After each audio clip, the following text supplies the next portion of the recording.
Assalamualaikum warahmatullahi wabarakatuh. Kami dari Universitas Pertahanan Republik Indonesia dari Ketahanan Energi kali ini akan menyampaikan sebuah presentasi dari mata kuliah Teknologi Energi mengenai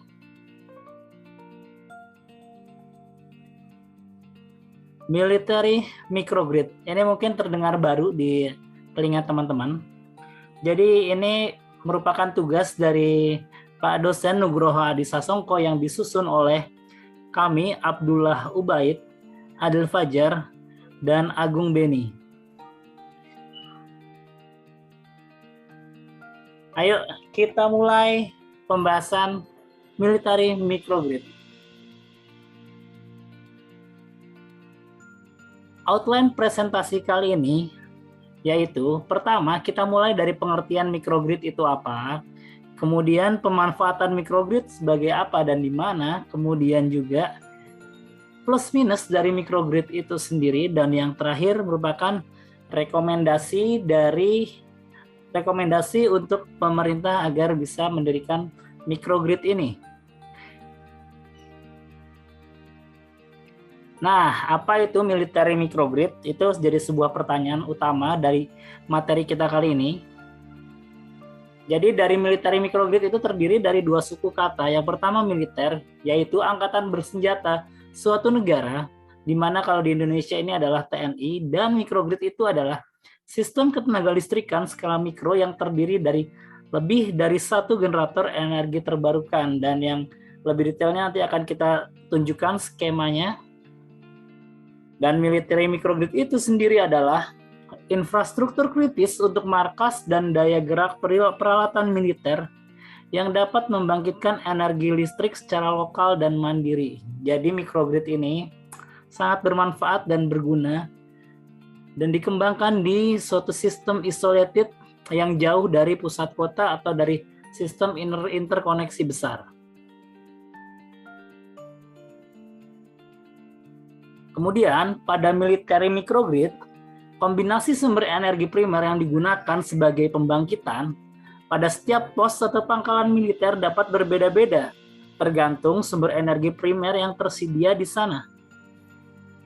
Nah, ini merupakan skemanya. Jadi ini skema military microgrid atau microgrid pada umumnya, di mana dia memiliki sistem kontrol yang berfungsi untuk mengatur beban yang akan disalurkan kepada konsumen dari pembangkitan mana saja, dan sistem kontrol ini bisa mengatur bagaimana jumlah yang akan disimpan di dalam energi storage. Nah, ini salah satu kelebihannya dari military microgrid ini adalah memiliki energi storage, di mana dia sangat mengurangi losses jaringan dari listrik itu sendiri. Seperti kita lihat dalam gambar ini, terdapat beberapa jenis energi primer yang bisa dimanfaatkan sebagai pembangkitan. Yang pertama ada energi angin, wind turbines. Di sini juga kita bisa lihat ada solar photovoltaik, energi matahari. Kemudian energi biomas dan biofuel, juga hydropower. Tapi selain energi terbarukan, sistem microgrid ini bisa juga menggunakan diesel, di mana dia biasanya berfungsi sebagai backup dari pembangkitan yang ada. Kita lanjut.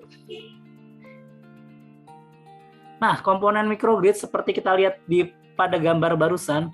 Jadi ada pembangkitan terdistribusi.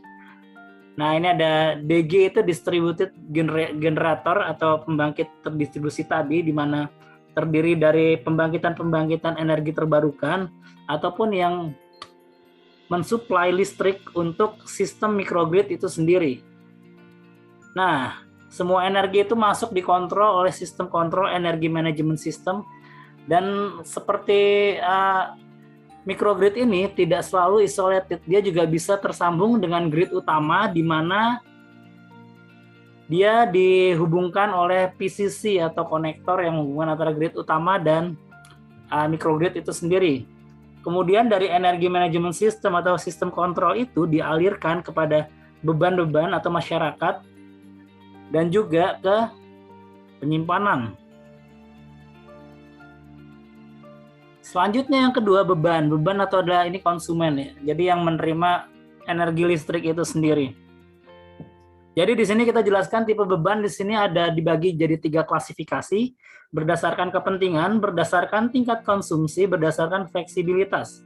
Berdasarkan kepentingan itu ada kritikal dan non-kritikal. Kalau yang kritikal itu seperti rumah sakit, non-kritikal itu seperti rumah-rumah biasa lah. Kemudian berdasarkan tingkat konsumsi ada perumahan, bisnis, dan industri. Kalau industri ini otomatis dia bebannya membutuhkan daya yang sangat tinggi. Dan berdasarkan fleksibilitas yaitu responsif dan juga non-responsif.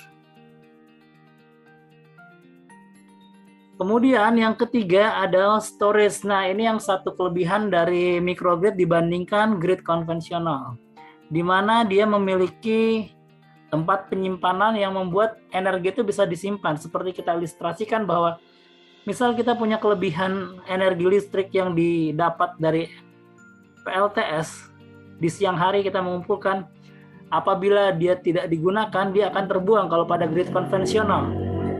Jadi kalau pada di microgrid ini, energi dari panas matahari itu bisa disimpan di dalam storage. Nah, storage ini bisa berbasis mekanik, elektrokimia, kimia, elektrik, dan thermal. Oke. Selanjutnya kita masuk ke keuntungan dari microgrid itu sendiri. Nah, ada beberapa keuntungan yang saya dapat dari beberapa referensi bahwa pada umumnya microgrid ini unit pembangkitnya dekat dengan konsumen sehingga rugi daya ini dapat dikurangi secara signifikan. Dan berdasarkan IEA atau International Energy Agency, penghematan biaya bisa mencapai 40%. Nah, poin ketiga ini, karena microgrid itu berskala kecil, variasi sumber energi untuk microgrid lebih banyak dibanding grid konvensional dan daya yang dibangkitkan juga tidak cukup besar. Yang keempat, microgrid ini memiliki spektrum kehandalan yang lebih luas dibanding grid konvensional.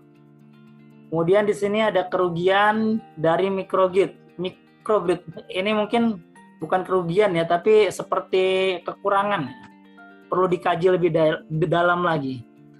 Nah, kalau misalnya microgrid pembangkitnya menggunakan bahan bakar fosil sebagai salah satu bahan bakar utama, terkadang pengangkutan ke daerah tersebut itu menjadi sesuatu hal yang sulit karena kadang akses jalan ke daerah yang remote atau isolated itu masih belum dibangun ataupun bisa juga melalui laut.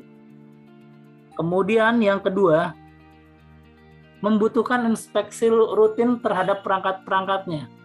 Jadi di sini dibutuhkan sumber daya manusia yang mumpuni dan juga peralatan supporting yang cukup untuk menjaga agar microgrid ini berjalan sesuai dengan mestinya. Dan yang ketiga, teknologi yang dipakai microgrid ini termasuk atau tergolong baru, jadi belum terbukti kehandalannya apabila dipakai dalam jangka waktu yang sangat lama. Nah, kita akan lihat 5 atau 10 tahun yang akan datang microgrid, military microgrid yang ada di dunia seperti apa sehingga kita bisa memastikan bahwa teknologi ini bakal sustain dalam jangka waktu yang panjang atau tidak.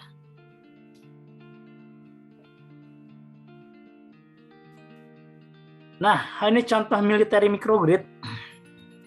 Ini ada 2 contoh yang saya ambil. Yang pertama ada Paris Island microgrid, di mana terdiri dari 10 MW microgrid yang didesain tahan badai dan gempa pada US Marine Corps Recruit Depot atau MCRD, Paris Island, South Carolina. Pemanfaatannya disebutkan mengurangi biaya hingga $6,9 juta per tahun dan menggunakan pembangkit combined heat and power 3,5 MW, kemudian solar 5,5 MW dan baterai total 4 MW atau 8 MWh. Dan pada microgrid ini juga memiliki 3 pembangkitan diesel sebagai backup. Kemudian ada San Diego Miramar microgrid. Dia memiliki 1,3 MW solar PV, kemudian ada juga proyek gas landfill 3,2 MW, pembangkit diesel dan gas sebesar 6,45 MW, storage thermal 157 kW, EV charging station control 390 kW building level energy storage, dan peningkatan sistem pada SCADA. Ini kita bisa lihat gambar di sebelah sini merupakan SCADA atau unit kontrol dari sistem microgrid itu sendiri. Nah, ini rekomendasi agar microgrid ini bisa dilaksanakan di Indonesia. Perlu adanya pembuatan regulasi khusus mengenai keamanan pasokan untuk pertahanan sebagai payung hukum pembuatan microgrid ini. Kemudian perlunya pembangunan akses darat yang menghubungkan dengan kota besar untuk memobilisasi logistik dari microgrid ini. Yang ketiga, perlu dilakukan identifikasi sumber energi setempat yang dapat dimanfaatkan untuk sumber pembangkitan microgrid. Dan yang keempat, pemberian wewenang kepada Pemda atau pemerintah daerah untuk melakukan pengawasan terhadap pembangunan microgrid ini. Dan yang kelima, perlu koordinasi dan sinergi antara pemerintah daerah, dan badan usaha terkait pengembangan microgrid untuk militer ini. Berikut adalah presentasi dari kami, semoga menambah wawasan teman-teman semua dan bermanfaat buat teman-teman. Atas kekurangannya kami mohon maaf dan terima kasih buat yang sudah menonton video ini. Terima kasih dan assalamualaikum warahmatullahi wabarakatuh.